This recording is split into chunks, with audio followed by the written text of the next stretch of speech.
And this panel is going to be chaired by Virginia Roberts at the U.S. Centers for Disease Control and Prevention, and Abhilasha Shrestha, sorry about that, Shrestha, who will share their perspective and share their screens and introduce the panel that follows. Okay, you're both on mute. Oh, there you go, Abhilasha, you're out. Thank you, Steve. Good afternoon, everyone. I hope everyone's enjoying the workshop. We had 2 great talks, and now we're switching to the first panel session, risks to recreation.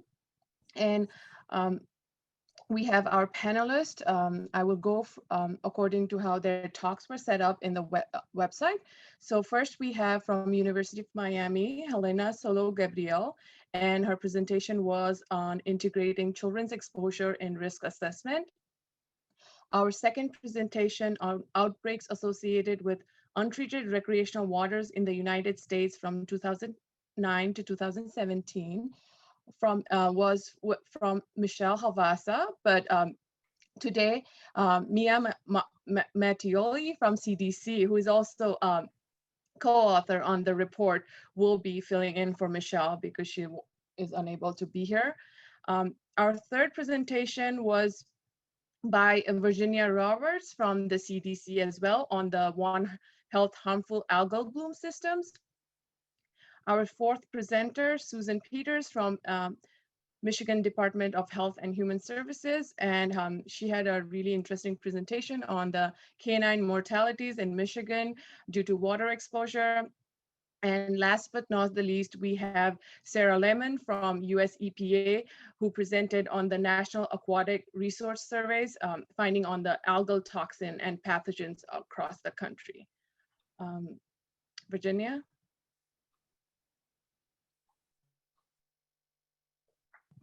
Muted. Great. Yep. Thank you so much. So we've already gone through the poll question. So I would certainly like to invite all of our panelists, if they can, to turn on their video if possible for this session. We're really pleased to have you all here today. We did note that a number of folks answered yes to this recent poll question. Moving forward, I'd like to give a brief outline of what this session is going to look like, just so you know kind of what to expect. And we'll do our best to try to also get things on track timeline-wise, so you get a break before the panel or before the poster session and breakout later today. So this session really considers how the work that so many of you are doing to study and manage or otherwise understand rec water quality, how that's connected to public health risks of recreational water exposure, and connecting that to microbial and cyanobacterial contaminants. It is a roughly 45-minute session, and how we're going to go about this is we have a question that we're going to ask broadly of all of the panelists, and then we're going to follow that by a question for each of the panelists, kind of more targeted towards their talks.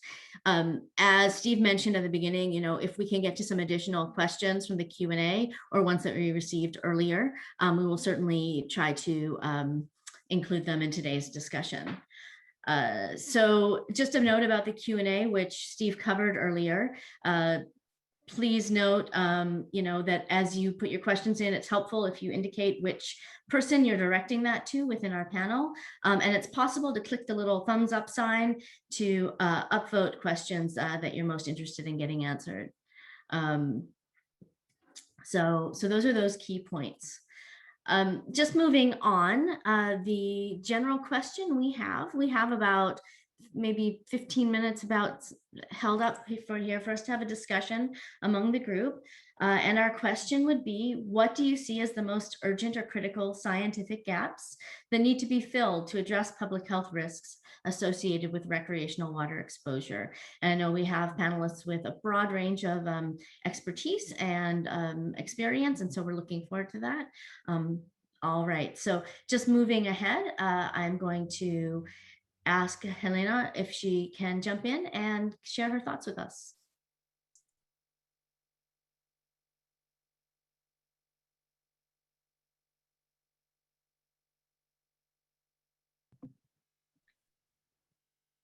It looks like we're getting some folks promoted as we speak. So let's just give this a second. Okay. To jump in. Great. Sorry, I was just talking.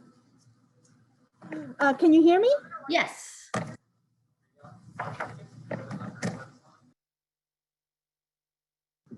Can you hear me? Yes, we can hear you. Okay, I'm not sure if you hear me because I cannot hear you. But in terms of water quality needs, in terms of recreational water quality, I would recommend that in addition to the focusing on the recreational quality of the water and the environment, we also have significant gaps in the human factors in understanding the exposure factors that people who visit the beach would be exposed to. And so during the presentation that I provided was a study that looked at children's exposure factors when they play at the beach. Our study was motivated through oil spill contamination at the beach and understanding risks associated with exposure to children's exposure to oil contaminated beaches. And so we did conduct an extensive study videotaping children from which we were able to quantify from the videotape various exposure factors, including the amount of time they touch their face, amount of time they spend in the water, how much time they dig, and so forth. So with that, I'd mention one of the important gaps, I believe, in terms of understanding risks to recreational beach sites. Great. Well, thank you. Thank you so much. It's great to get your perspective. And we look forward to talking a little bit more about your work as we move, when we move into the individual questions as well. I'm going to jump next to Mia, who's discussing or here representing some of the work related to recreational water outbreaks. And Mia, if you wouldn't mind addressing this question as well, let me know if you need me to repeat it. Hi, Virginia, can you say that one more time? Mine cut out right as you asked the question. Yeah, no, I think some folks were getting promoted. So what do you see as the most urgent or critical scientific gaps that need to be filled to address public health risks associated with recreational water exposure? Wow, that's a big one. That's a big question. Yep.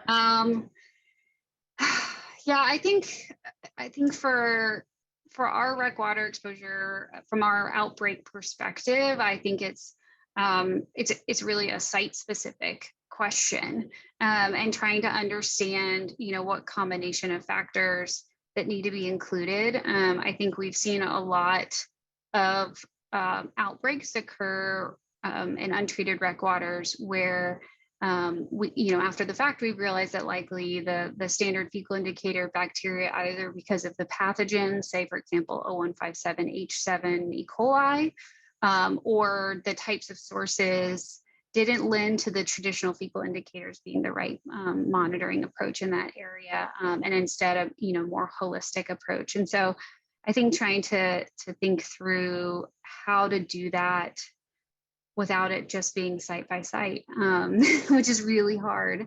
And then the other thing I'll say is educational. We've seen that there are a lot of really great states with signage for untreated rec water, and we would love more of that. And how particularly around zoonotic infections and the risk of exposure. I think sometimes we all feel like, the American swimming hole is wholesome and can't hurt us, but we all know that, animals carry pathogens that can make us sick, and that awareness, especially for very young children, I think, is another big area that we could tackle in terms of just public understanding when they go to these untreated rec water beaches, particularly freshwater. Okay, great. Thanks so much. So I'm actually going to change my hats. I'm going to go from a co-chair of this session to a panelist for a second. So if I were to talk about some of the urgent or critical gaps in this area, I think so I'm here to talk a little bit more focused around harmful algal blooms and those considerations as they relate to public health. And there are a number of urgent and critical scientific gaps in this area that there are a lot of people trying to fill and address. One of those critical needs is to better characterize the health effects of these blooms, including the exposures to individual toxins and as well as toxin mixtures and the risks associated with the different exposures to cyanobacterial blooms. I really appreciated Sam's presentation and talking about different kind of recreational behaviors and how that might affect risk, for example. But with information like that, the scientific gaps that we can also fill by answering questions along the way, and by kind of feeding that information in, we can get more accurate and clear messaging to develop that to communicate risk and protect the public from such exposures. I'd say we also need greater access to testing that can confirm toxin exposures and ultimately be able to interpret such findings to allow for more confident diagnoses of HAB-associated illnesses in clinical settings. That will help us understand the impact of HABs and what they're having on health and recreational water settings. CDC has taken intentionally a One Health approach to surveillance and harmful algal blooms. And this is an approach that can bring information from multiple disciplines together to characterize exposures, telling us more about where, when, and how these exposures are occurring, as well as who is being exposed and becoming ill. I think that that's a really important point for this audience and this group, because we have different disciplines here, and working together, we can really begin to tease out what some of the environmental findings from the work that's happening, for example, in the field and with monitoring and management, and what that means in the context of human and animal exposures and health outcomes. In a similar vein, I'll just mention my colleague, Lori Baker, who some of you may know, who's in the process of launching a health study in Florida, looking at exposures to aerosolized cyanotoxins. So basically, there are a number of different things that we're trying that I think are urgent and pressing when it comes to kind of the recreational water risks. And here's a few that I've mentioned, but I'll be looking forward to some of my other colleagues' perspectives on this during the panel. And now that I've taken off that hat, I would like to move on to Susan, one of those colleagues, Susan Peters, to ask what your thoughts are around some of these urgent and pressing or urgent and critical scientific gaps related to public health risks. Hi, Virginia, and thanks everyone. Yeah, I would pretty much echo everything Virginia just said. So that was a great tie-in.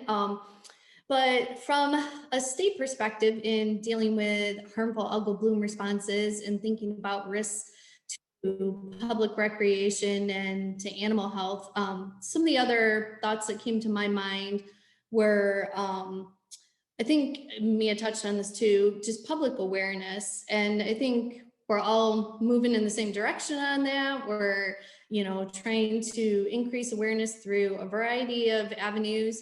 And I like to borrow a quote from one of my colleagues that I work with here in Michigan. She's like, I want harmful algal blooms to be as common knowledge as poison ivy. Someone goes into the woods, they know what to look for with poison ivy, and they know that it's dangerous and they know to avoid it. And, if they get the corresponding rash that comes along with that, they know that was probably the cause. And so I think, trying to increase that base level of knowledge in the public so that we can hopefully prevent illness from occurring in the first place would be the ultimate goal, right?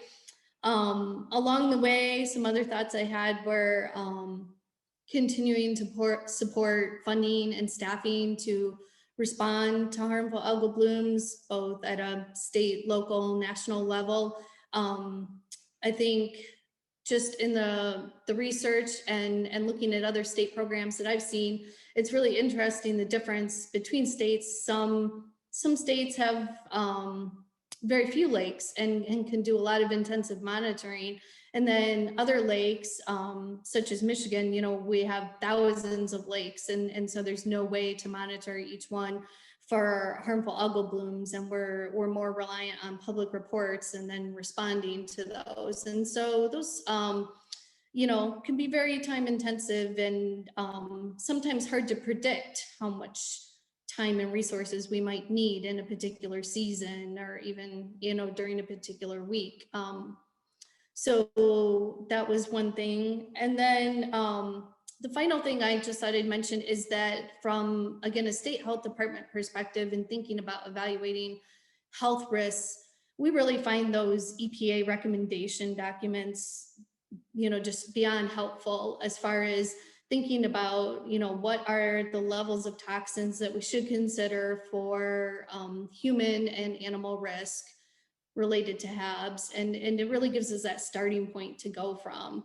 I think, sometimes if they're not out there, we may be able to have a rough idea of what a toxin level might be considered risky at, but kind of having somebody else with all the expertise and knowledge to pull that together and do that work, and then we can just react to that is really helpful. So I'll just put that out there to the EPA folks. We love to see more of those for other toxins and appreciate the ones that are already out there. So I think that's it for me. Thanks, Virginia. Well, great. Thank you so much, Susan. We're going to move ahead to Sarah. And Sarah, I'm just going to repeat the question for you since we've gone through a couple of iterations, but what do you see as the most urgent or critical scientific gaps that need to be filled to address public health risks associated with recreational water exposure? It's all yours. Great, thank you. And as has already been said, wow, that's quite a question. So my program is a national monitoring program, so this may be a little bit of different type of perspective than some of the hardcore scientists on our panel. Include sort of looking at how, whether it's detections of some of these human health risks or the concentration levels are changing over time, and how that might be different in different parts of the country, how it might be different in different types of water bodies that are used differently. So, right now we are really fortunate to be in a time when we're talking a lot about equity and environmental justice, and different communities don't necessarily all use our resources in the same way. They don't all use the same resources, and make sure that we're also looking at that wide spectrum of different types of water bodies. So whether it's small streams that we don't normally think about as recreational waters, or it doesn't get the same attention as Lake Michigan does with its big expansive beaches. So I think those kinds of things. I'm also really attuned to is sort of looking at the associations between these public health risk parameters like algal toxins, like pathogens, and other types of data they relate to just the riparian areas around that water body. What's that that we want to use, and how can we use that to inform those places where we can't get out and do that intensive living to help people safe. So that whole aspect of predictive modeling, I think, is just a really great growth opportunity for this area. Thanks. Well, that's great. Thank you. And I love having the range of expertise and perspectives with everyone in this group. So we really appreciate you being part of the panel and sharing those thoughts. And we hope to have a question that everyone could speak a little bit to. So I am going to go ahead and hand things over to my co-chair, Abhilasha, to take things from here. Thank you, Virginia. Before we move on to individual questions to our panelists, we would like to do one more poll question. Steve, if you could pull up that poll question for us, that would be great.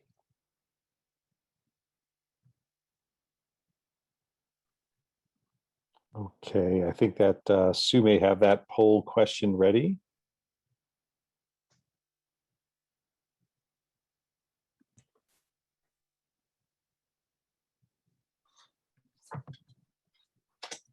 Sue, do you have poll question 4?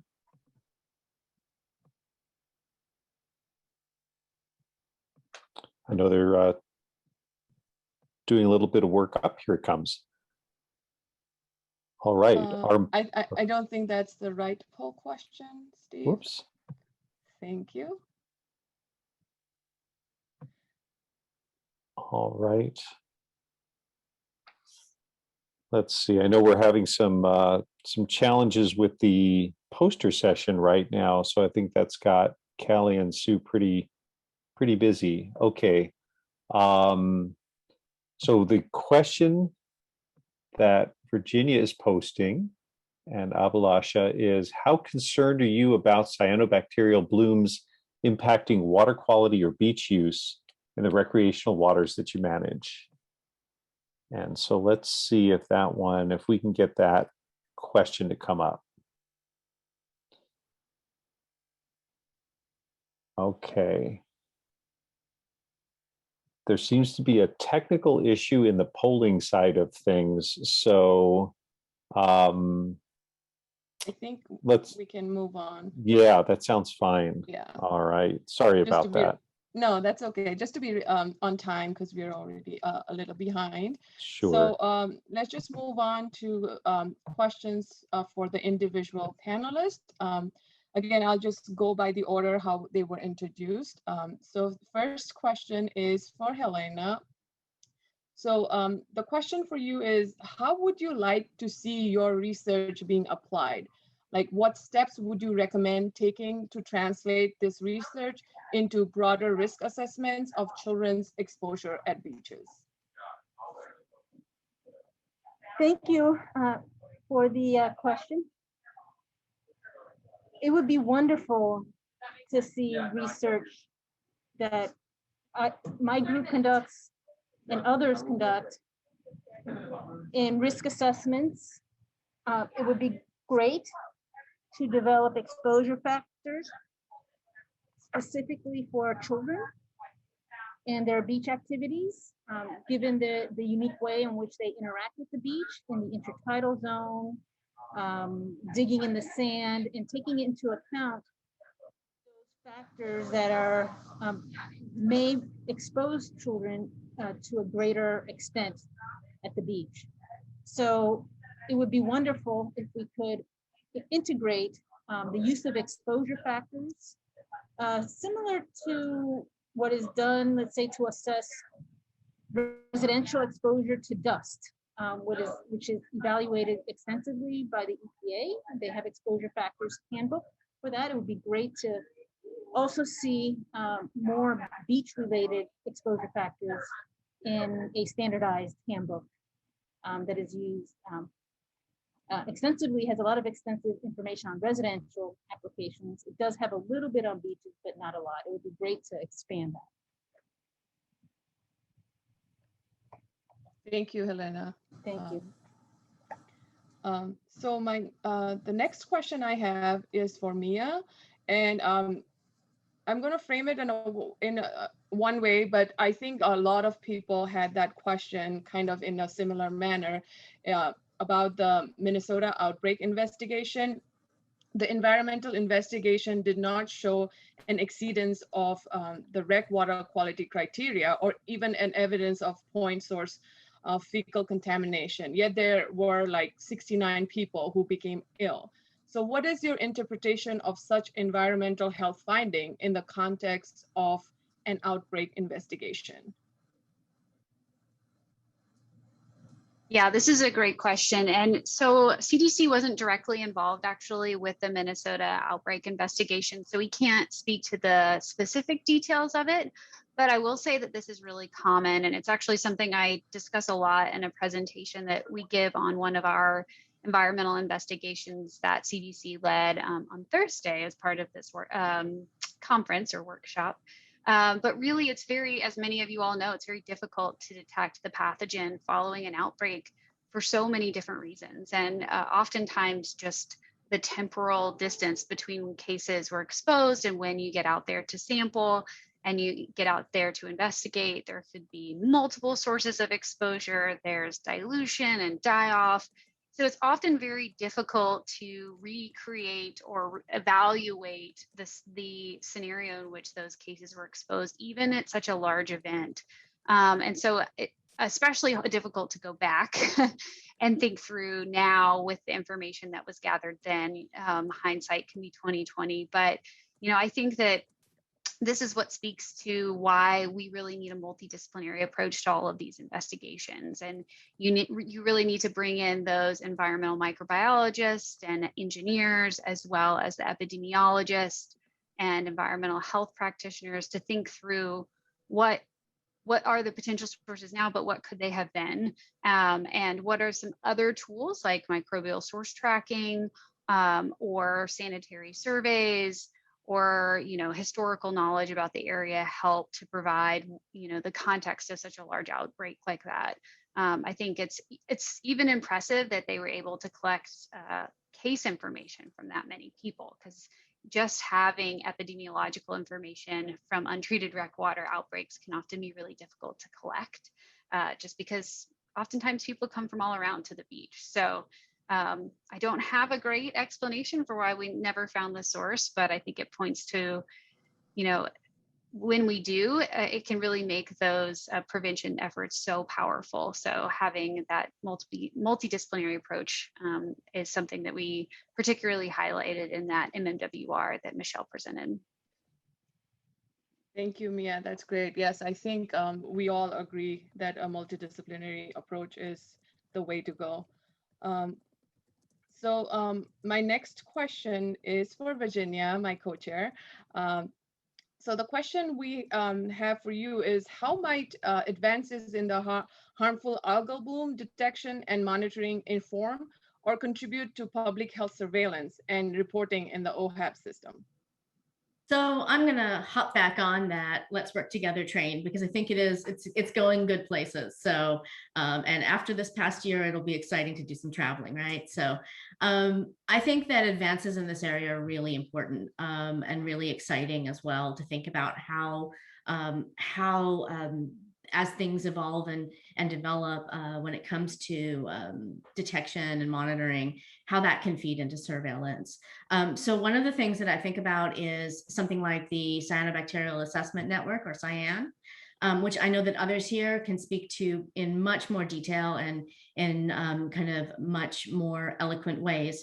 But this multi-agency effort that produces information about blooms in it's a large number of something like 2,000 across the United States. I know that remote sensing work and the efforts to continue to drill down and be able to understand more accurately how what's being seen relates to water quality is such valuable work. And I can imagine, for example, for at a more local level, because I'm sitting, a little bit more removed from that, I would hazard a guess that it might be helpful for someone thinking about their monitoring plan or strategy for, say, a large jurisdiction, to help them see when and where blooms are occurring, how that might relate to potential exposures. Are there, lakes that may be areas that are, becoming more frequently visited or something like that, or used for certain activities, and potentially to be able to look at things over time.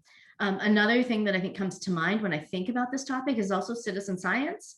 So when we talk about advances, thinking about how people can work together and how we can include communities in detection and monitoring efforts, especially where this might fill some of those information gaps. I was really excited by some of the presentations and I'm looking forward to hearing some of the speakers in the other sessions who really focus on citizen science and things like health equity. The idea that people can increase their awareness of harmful algal blooms and public health risks, add to what is known about these occurrences, and then perhaps address some of the considerations that were raised around representativeness and equity.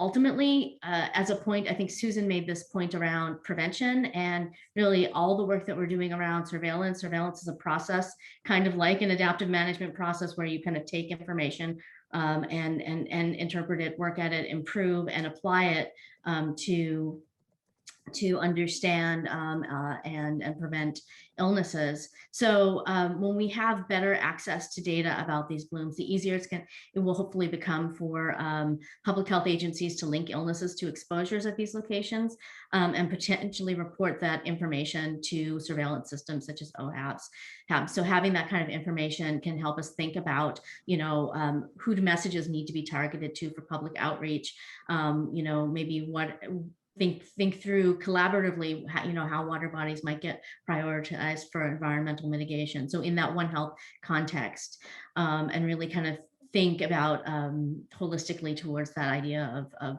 prevention of those types of illnesses. And that's all I have. Thank you, Virginia. Yes, I think OHABs being relatively new, I think we have, CDC has an opportunity to kind of expand it further with all the good stuff that you told about. So talking about Susan, I'm going to, the next question is for Susan. So one of the questions we got was regarding the toxin testing that you mentioned, the on-site testing for microcystins and laboratory testing for other toxin. Could you talk more about how the decision was made to test for multiple toxin at that instance? And is that a standard or how do you make a determination as to which toxins you look at or look for? Yeah, thanks for that question. I mean, I'll start off by saying in these types of situations that deal with either human or animal illnesses, we usually don't necessarily have a standard panel, if you will, that, you know, we're gonna look at. We're gonna take all the information that we have on the person's illness and what the conditions were at the lake, and then try to, one, see if cyanotoxins could be a potential culprit, and then go from there. I think in this particular situation that I described in the presentation, just based on the symptoms from the dogs, we were, you know, highly suspicious of cyanotoxins, and in particular, some of those neurotoxins, such as like anatoxin or saxitoxin, as being right up there as far as our rule outs. And to be honest too, kind of what we have available to us in Michigan and what we're kind of used to testing. Anatoxin A was kind of one of the ones we could test for. Our partners at our Department of Environment, Great Lakes and Energy can do the microcystin rapid field tests, like we mentioned in the presentation. So that's almost always done at water bodies that are of concern for potential harmful algal bloom or cyanotoxin related illness. So we kind of ran that, and that's in this situation just to be sure. But I think for most of us who work on HABs or know about them, you know, we wouldn't think of microcystin as causing more of a neurologic type illness. So we, again, weren't highly suspicious of that. And then our state laboratory within our health department can test for cylindrospermopsin, anatoxin, and nodularin. So it was just kind of like, those are the ones we're going to run. And as I mentioned in the presentation, we don't have the ability to test for saxitoxin, so that was of consideration as well. And we would have had to have potentially sent that to an outside lab. So it was kind of one of those, you know, walks like a duck, quacks like a duck. We're going to try to see if it's a duck type thing. But we definitely, I would say, had lots of conversations about other potential toxicants, and I didn't have time to discuss it in the presentation, but our partners at Eagle did do a lot of other environmental sampling at that second time we went to that water body. So certainly we were kind of trying to potentially cover all of our bases if toxin testing for cyanotoxins didn't end up panning out. So thanks. Thank you, Susan. I think that was really good. My next question, because I want to keep on time, is for Sarah. So the question we have for you, Sarah, is while recognizing that these data are not specific to beaches, they provide valuable information about water quality nationally. So how might the NARS system be used to generate hypotheses or improve management strategies for recreational water quality at a more local level? Say, for example, in a state, say Illinois, in my case. Yeah, great. Thank you so much. Are you able to hear me a little better now? Okay, great. I'm going to keep the video off in case that was contributing. So I was thinking about this a little bit in 3 different ways. One I mentioned or tried to in my last answer, which is sort of looking at how the patterns that we're seeing in the national data sets and in the regional data sets and how that might look similar or dissimilar to a state or a more localized area. I think there are things that we can learn from that about the size of water bodies that might be impacted from different sources, or the and so if we can start to take that information and again have folks who do predictive modeling or do all kinds of things like that, where they're able to help us think about which strategies are working the best in different situations. I think some of those can start to play out. I also think that there's a component of it where we're bringing, in some cases, attention to problems that folks are dealing with on a local level. We can also talk about this is something that's more regional or broader scale. It can sometimes be important to get attention from different folks that we really need to be working on these issues. And so just an example of that, this is a number of years ago now, but when the first National Lakes Assessment was being implemented, we included algal toxins, microsystems specifically, in the analysis. And one lake in Ohio popped up with a really high result. And Ohio, took that to heart and jumped on that and started really looking more closely at more of their lakes as well, and generated a lot of attention within the state on really needing to think about toxins. Not that there wasn't work going on already, but it was something that was just highlighted for them. Another example that's not rec waters related, but it's sort of closely associated. The state of Minnesota, during one of our surveys, added on atrazine in their lakes to look at it. And it was really, I think all of us were surprised at the remote areas where atrazine was popping up. And so the steering committee decided to go ahead and take a look at atrazine across the country to see what things look like. So I think there's ways back and forth that we can be contributing to really thinking about what the local management needs are, how that can help us inform what we should look at nationally, and then vice versa as we get results. And then the one other thing that I think I found useful is sometimes just putting into context your local area. So my concentrations are X here. What does that look like if I'm looking across the state or across a region? And one example of that, again, it's not a rec waters example directly, but the state of Vermont took a look at some of the habitat results that we had, and they actually were not so excited to see that the habitat around their lake looked less good than some of their neighboring states. And they actually turned that into an entire lake, statewide lake program, and even passed legislation to help protect habitat even more so than what they had been working to do. So there's different ways to take that information, I think, and run with it to try to really move forward the policies we think that are important. Thank you, Sarah. That's great. I think looking at the time, we have about a minute left before our session. So I would like to hand it over to Virginia to wrap up the session. Yeah, thanks again to our fantastic panelists. I'm not counting myself in that because this is really about the community here. So thanks to all the other fantastic panelists we've had. I do want to take a second to do the poll question. I think our team has been working hard to get that set up. So if you guys can post that question, we'll do that quickly, and then we'll do a quick wrap up and get everyone back to the break. So how concerned are you about cyanobacterial blooms impacting water quality or beach use in the recreational waters that you manage? Just a general sense of that.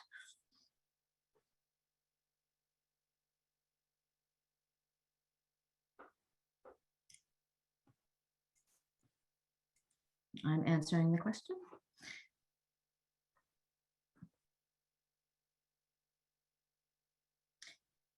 And when you feel like you have enough responses, Steve and others, if you wanted to just post that.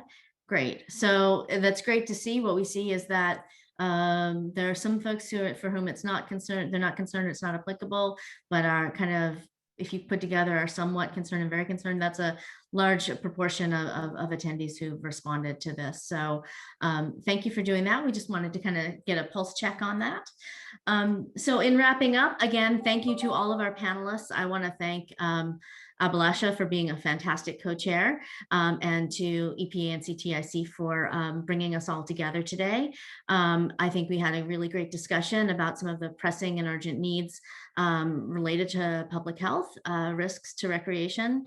And it was very interesting to hear the individual responses to the presentations. There are such great presentations online for this workshop. So I know that we didn't get to every question. We'll take a look, and if there's a way that we can get back to you, we certainly will. But please go enjoy your break and come back for the next session that wraps up the day. Steve, do you want to say anything else about that? You bet. Thanks so much, Virginia. And